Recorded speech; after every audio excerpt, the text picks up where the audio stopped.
Hello everyone.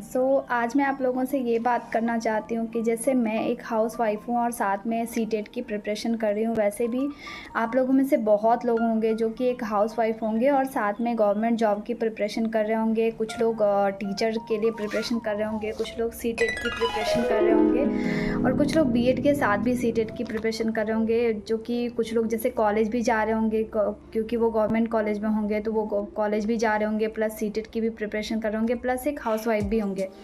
सो हम एक housewife होकर अपनी टाइम की मैनेजमेंट कैसे करें, आज उस बारे में बात करेंगे फॉर द सीटेट एग्ज़ाम।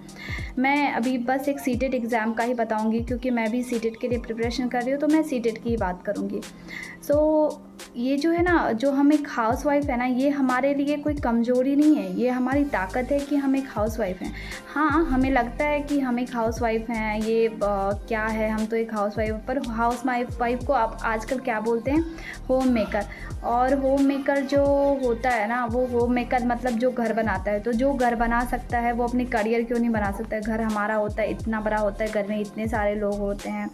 पहले घर में सिर्फ हम जब शादी करते हैं तो हमारे पास सिर्फ हस्बैंड होते हैं, उसके बाद अब हमारे पास एक बच्चा भी है। तो घर के साथ अब हम अपना करियर भी बना सकते हैं। जो कुछ लोगों को ये लगता है कि हमारी पढ़ाई बीच में रुक गई और मुझे फिर से पढ़ाई करनी है, तो वो लोग फिर से पढ़ाई कर सकते हैं।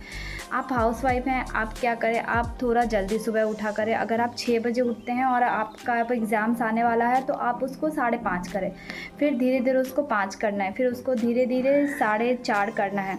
आप जितनी जल्दी उठेंगे सुबह में, उतना टाइम मैनेजमेंट अच्छे से कर पाएंगे। अगर आप थोड़ा जल्दी सुबह उठते हैं ब्रश करके, और आप उस 1 घंटे को सुबह में आपको पढ़ाई में ही यूटिलाइज़ करना है, क्योंकि जब हम सुबह उठते हैं माइंड बिल्कुल फ्रेश होता है, तो पढ़ाई करने का में भी बहुत अच्छा लगता है। मन करता है कि कुछ भी अगर आप पढ़ते हो तो आपको अच्छे से लर्न होता है, अच्छे से माइंड के अंदर वो बना रहता है। उसके बाद आप वो 1 घंटे पढ़ाई करते हो, फिर घर का कुछ काम करो, फिर उसके बाद फिर से आप पढ़ाई करने बैठो, तो आपके अंदर वो टाइम मैनेजमेंट, अगर जब आप जल्दी सुबह उठोगे तो आपके अंदर वो एक टाइम मैनेजमेंट करने की भी कैपेसिटी अच्छे से आ जाती है। आप अपने घर का सारा काम ख़त्म करके फिर से पढ़ाई कर सकते हो। हाँ, थोड़ा सा आपको जो आप काम पहले बहुत लेट तक डिले करते रहो, क्योंकि आपको समझ में नहीं आता है, क्योंकि आपके पास कुछ ऐसा करने के लिए आगे क्या करना है समझ में नहीं आता है। तो लेकिन अब आपके पास एक मोटिव है कि आपको काम जल्दी ख़त्म करना है और पढ़ाई भी स्टार्ट करनी है, तो आप जल्दी काम ख़त्म करो और आप फिर से अपने पढ़ाई करने के लिए बैठ जाना है। उसके बाद क्या करना है, जैसे छोटे छोटे टाइम को अच्छे से यूज़ करना है। लाइक अगर आप सब्ज़ी काट रहे हो तो कोई जो 10 मिनट की वीडियो है, कोई भी आप यूट्यूब पे सर्च करो, 10 मिनट की वीडियो है, आप वो देख लो कभी कभी। जैसे क्या, और यूट्यूब पे जो अब आप पढ़ाई करते हो तो सिर्फ पढ़ाई करो, रील्स में अपने टाइम मत वेस्ट करो, क्योंकि रील्स आपको कुछ नहीं देगा। अपनी लाइफ को जितना प्रोडक्टिव बनाओगे ना, जितने प्रोडक्टिव काम करोगे ना लाइफ में, उतने ज़्यादा जो है वो आप उसके रिज़ल्ट्स मिलेंगे आपको, और वो बहुत ज़रूरी होता है हम सबके लिए। अब सेल्फ़ इंडिपेंडेंसी बहुत ज़रूरी होती है, हम लेडी के लिए तो ख़ास करके बहुत ज़रूरी है। सबके लिए ही ज़रूरी है, पर हम लेडी के लिए बहुत ज़रूरी है। जैसे मैं अपना एक छोटा सा एग्ज़ाम्पल दूँ तो मैं अपने टाइम का मैनेजमेंट कैसे करती हूँ। मैं सुबह उठ के 1 घंटे पढ़ाई करती हूँ, फिर उसके बाद से मैं थोड़े बहुत योगा करती हूँ या एक्सरसाइज करती हूँ, फिर मैं घर वगैरह क्लीन करके फिर नहाती हूँ, पूजा करती हूँ, हस्बैंड ऑफिस जाते हैं। और उसके बाद फिर से मैं, जैसे मेरे पास 10 मिनट्स हैं और मैं ऐसे ही बैठी हूँ, तो मैं एक छोटा सा वीडियो देख लूँगी। फिर उसके बाद अगर मुझे कुछ काम है तो मैं काम कंप्लीट करती हूँ। मैं देखती हूँ कि इस काम के बाद अगर मेरे पास 1 घंटे हैं तो मेरे पास कौन सी ऐसी टॉपिक्स है जिसको मैं 1 घंटे में ख़त्म कर सकती हूँ। क्योंकि मेरा एक छोटा बेटा भी है, तो जब वो रहता है मेरे साथ तो मैं पढ़ाई करती हूँ, और जब कभी जैसे उसके भी तो समर वैकेशन चल रही है, तो जैसे वो थोड़ी देर नीचे जाएगा खेलने के लिए या फिर वो कुछ चीज़ों में अपनी बिज़ी होता है, तो मैं सेट प्रैक्टिस भी करती हूँ। लेकिन सेट प्रैक्टिस का मेन होता है कि आपका माइंड जो है वो इधर उधर कहीं भी नहीं होना चाहिए।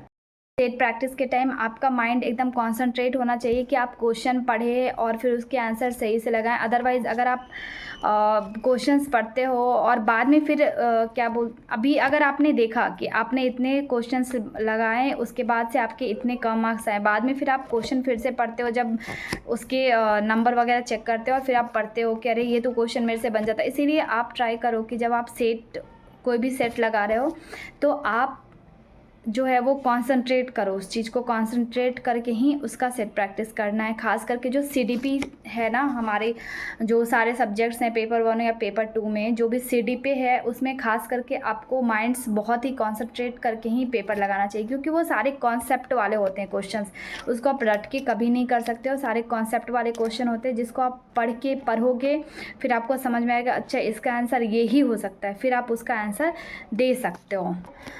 और एक बात मुझे बताना था कि हम हाउसवाइफ्स की सबसे अच्छी बात ये होती है कि हम सोचते हैं कि हम हाउसवाइफ हैं, हाउसवाइफ के पास ये टाइम होता है जैसे हस्बैंड ऑफिस चले गए, बच्चा स्कूल चला गया, फिर हम फ्री होते हैं कि अपने आप को समझ पाएँ कि हमें क्या करना है लाइफ में, हम कर क्या रहे हैं, हमें क्या करना है, हमारा इंटरेस्ट क्या है। जैसे मैं अपनी बात बताऊँ तो मुझे पढ़ाई करने में इंटरेस्ट है, बट जब मेरी शादी हुई मैं पढ़ाई कर रही थी, मेरी अच्छी फैमिली अच्छी है, इन लॉज़ अच्छे हैं कि उन्होंने मुझे पढ़ाई करने का टाइम दिया। फिर कोविड आ गया, फिर मेरा बेबी प्लान हो गया, बेबी हो गया, और उसके बाद फिर मुझे बेबी होने के बाद मुझे टाइम नहीं आया और कि मैं कब क्या करूँ, कैसे पढ़ाई करूँ। फिर जब अभी फिर से मुझे पर्पस मिला, मोटिव मिला, तब मैंने बीएड स्टार्ट की है और अब मैं फिर से सीटेट की प्रिपरेशन कर रही हूँ।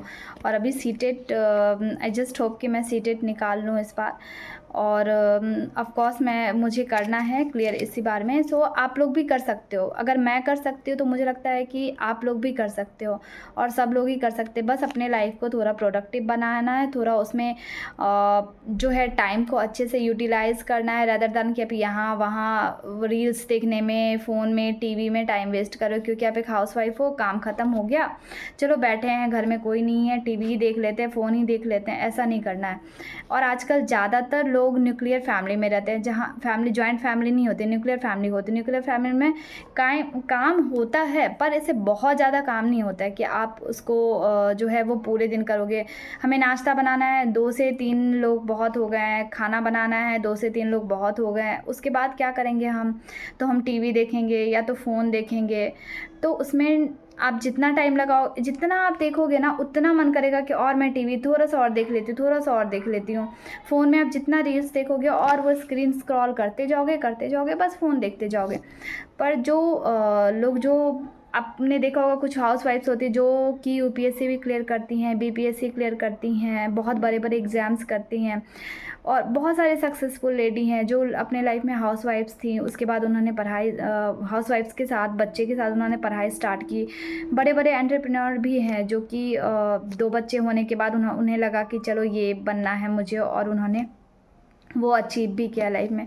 तो सेम लाइक दिस। और ये तो सीटेट एग्ज़ाम है, इस एग्ज़ाम की सबसे अच्छी बात यही है कि सीटेट एग्ज़ाम की, और compare to all government exams, CTET exam की सबसे अच्छी बात यह है कि यहाँ पे आपके नेगेटिव मार्किंग नहीं है। अगर आपने कुछ सही टिक किया है तो आपका पॉजिटिव ही होगा, कुछ भी आपका नेगेटिव मार्किंग नहीं है, तो आप आराम से अच्छे स्कोर कर सकते हो।